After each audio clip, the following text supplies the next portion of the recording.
오늘이 10월 30일. 이제 뱀은 땅속에 들어갔을 것이고 그동안 컨테이너 D와 가수원에 설치한 뱀 퇴치기 이제 뽑아서 보관합니다. 이 퇴치기 효과가 있냐고요? 그건 뱀만이 합니다. 저는 반신반의합니다. 그렇지만 손바닥 아줌마는 이걸 찰떡같이 효과 있는 것으로 믿고 있습니다. 설치 전에는 뱀, 그것도 독사가 창궐한다고 표현하는 것이 맞을 정도로 많았습니다. 뱀을 퇴치하기 위해 농약, 제초제, 토양살충제, 퇴치기, 길냥이, 온갖 방법 다 동원하고 있습니다. 일단 뱀은 1년에 한 번도 안 보거나 한두 마리 보긴 합니다만 뱀 출몰이 뜸해진 것은 맞습니다. 무엇이 효과를 받는지 저는 모릅니다. 다만 손바닥 아줌마는 퇴치기 때문이라고 믿고 있습니다. 문제는 여기에 D형 큰 건전지가 자그마치 4개나 들어가니까 한 번씩 갈아 넣을 때마다 막대한 돈이 들어갑니다. 2개는 새 걸로, 나머지 2개는 쓰던 걸로 넣었는데 어느 것이 새약이고 어느 것이 헌약인지 그때 알려고 색깔이 다른 것을 넣어 구별하였는데 지금 와서 생각하니 이놈이 새약인지 저놈이 새약인지 헷갈립니다. 이제 올봄 새로 사서 넣은 약은 다시 보관하여 내년에도 쓰고 이미 작년에 넣었던 헌 것은 이제 버려야 하는데 헷갈립니다. 어떤 영상에서는 새 건전지와 헌 건전지를 위에서 떨어뜨려 보면 알 수 있다고 하는데 저는 건전지를 여러 번 떨어뜨려 봐도 도무지 구별이 안 됩니다. 약이 많이 든 것은 딱 서고 약이 없는 것은 서기 전에 움직인다 뭘 하더군요. 손바닥 농부는 손동작이 어두운 데서 그런지 그건 구별하지 못해도 잔머리는 잘 굴립니다. 손바닥 농장은 언제나 원리에서 출발하는데 이것도 과학적 원리에서 출발합니다. 소시적 연탄 사용할 때 새 연탄은 무겁습니다. 그렇지만 불을 붙이면 열 에너지로 날아가고 다 탄 연탄은 새 것에 비해 아주 가볍습니다. 건전지 무게를 다룬 것은 저도 처음입니다만 당연히 건전지도 사용하는 만치 가벼울 것입니다. 조금 전 소개한 건전지 떨어뜨기도 사실 새 건전지와 다 쓴 건전지 무게 차이로 알아보는 것이긴 합니다만 아무 도구 없이 알아보는 가장 손쉬운 방법이긴 한데 다 쓴 건전지와 새 건지처럼 차이가 많은 것은 구별할지 모르나 조금 차이 나는 것은 구별이 어려울 것입니다. 저야 손이 둔해서 차이가 많이 나는 것도 알 수 없습니다. 이런저런 얘기 다 치우고 인터넷에 보면 중국제 건전지 테스트기 어떤 것은 천여원도 하니 준비성만 있다면 이거 하나 사서 필요할 때 알아보면 됩니다. 익스프레스나 테무 등에서 사면 이 정도의 값이고 대신 배송 시일이 걸리고 우리나라 11번가나 옥션에서 사면 배송 기간은 짧지만 돈은 몇천원 합니다. 이래 사나 저래 사나 모두 중국제입니다.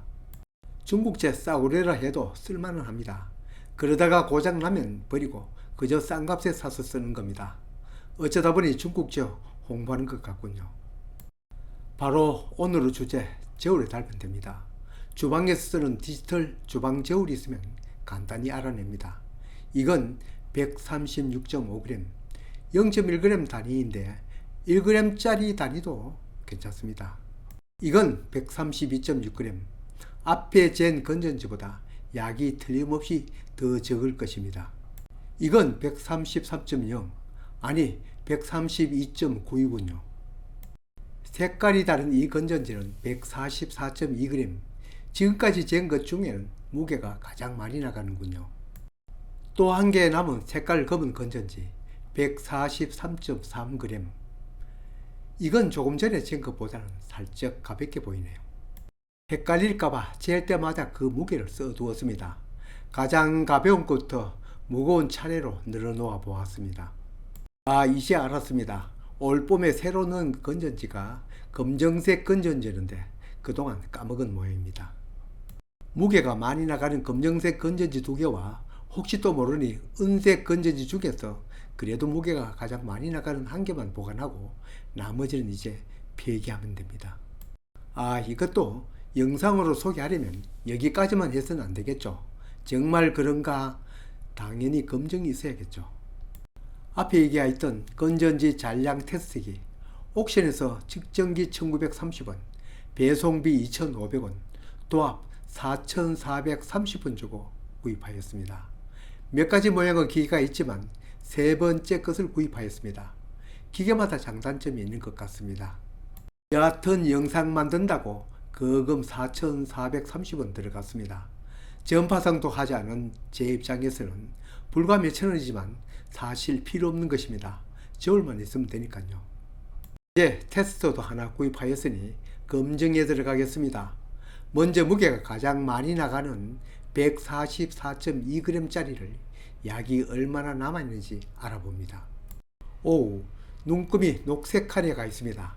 아직 쓸 수 있다는 뜻이죠. 그 왼쪽 노란색은 경계면이고 그 왼쪽 주황색은 약이 쓸만치 없다는 뜻인데 물론 이것도 위에는 있습니다. 다음은 두 번째로 무거운 143.2g 건전지를 테스트해 보겠습니다. 이것도 바늘이 녹색 칸을 가리군요. 아직 쓸 수 있다는 뜻입니다. 다음은 136.8g이 나온 은색 건전지를 넣어 볼까요? 약이 별로 없다는 주황색 칸을 가리키는데 노란색 경계면과 가깝군요. 이 정도 약이 있으면 시계약으로 넣어도 될 것 같습니다. 그 밑으로 것은 좀 더 부족한 것 같군요. 결론적으로 무게가 무거울수록 건전지 약이 많이 남아있고 가벼운 것일수록 다 쓴 건전지가 증명된 셈입니다. 과학적 원리로 생각하면 당연한 귀결입니다. 이제 보관할 것만 챙기고 나머지는 폐기해야겠습니다. 오늘 일은 제가 봄에 갈아 넣은 건전지 기억만 하고 있었다면 무게까지도 재지 않아도 되는데 어쨌든 건전지 무게 재기 놀이 한번 잘 하였습니다. 새 건전지 다 쓴 건전지가 섞여 있거나 사용한 건전지 중에서도 어느 것이 약이 없고 어느 것이 약이 많이 남아있는지 상대적 비교는 앞의 예처럼 그램 단위로 재을 수 있는 전자저울 등으로 무게를 재면 알 수 있습니다. 다만 사용한 한 건전지가 얼마나 약이 남아있느냐는 절대적으로는 당연히 측정기를 통해서 알 수 있겠죠. 그러나 옆에 새 건전지만 있으면 새 건전지의 무게가 비교하면 추측은 할 수 있습니다. 좀 꼼꼼한 사람은 새 건전지와 헌 건전지가 섞여도 구별이 쉽게 사용한 날짜를 써 놓은 분이 있는데 그렇게 해도 도움이 되지만 무게를 따라 그 무게를 표시해 놓으면 더 정확한 구별이 되겠습니다. 물론 여기에도 제약은 있습니다. 한 번 쓰고 버리는 1차 전지 중에서도 보통은 저처럼 알카라인 건전지를 주로 사용하지만 간혹 망간 건전지를 사용하는 경우도 있을 것입니다. 건전지 속의 내용물이 다르니 그때는 같은 것끼리 비교해야 할 것 같습니다. 또 같은 알카리온 건전지도 제조사가 다르니 혹 약간의 무게 차이는 있을 수 있을 것입니다만 이건 크게 다르지 않다고 생각합니다. 설록 그렇다 쳐도 보통은 사람마다 한 회사 건전지를 사용하는 경우가 많으니 크게 문제될 것은 없습니다.